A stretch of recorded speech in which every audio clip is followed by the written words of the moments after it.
घटना घडली त्या घटनेचा निषेध करण्यासाठी आपण सगळेजण या ठिकाणी उपस्थित आहोत।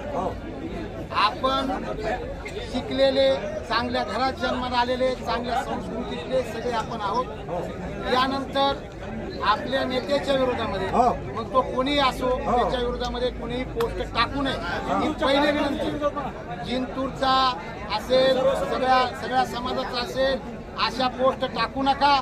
आणि आपल्या पण पोरांना कोणाच्या विरोधामध्ये वाईट पोस्ट टाकायची नाही। यानंतर अशा वाईट पोस्ट जर टाकल्या गेल्या तर त्याला कायदेशीर तर आपण मार्ग काढणारच आहोत, पण आम्हाला रस्त्यावर उतरायची वेळ येऊ नये ही एकदा पीआय साहेबांना काल रात्री सगळ्या पोलीस प्रशासनानं आपल्याला खूप सहकार्य केलं। त्याच्या वडिलाला सुद्धा अटक केली, मुलाला अटक केली। त्यामुळे प्रशासनाचे बी आभार आणि मार्केटच्या सगळ्या व्यापाऱ्यांचे आभार। कालची जी काही घटना घडलेली आहे तर त्या घटनेच्या अनुषंगाने पोलिसांनी तात्काळ जो अल्पवयीन मुलगा आहे त्याला अटक केलेली आहे।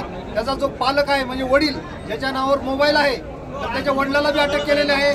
आणि ही पोस्ट जो कोणी लाईक आणि शेअर केलेली आहे, फॉरवर्ड केलेली आहे, तर त्याला सुद्धा आपण आरोपी करणार आहेत। त्याच्यामुळं आता आपलं जे आंदोलन झालंय ते आपण सर्वांनी शांततेत आपापल्या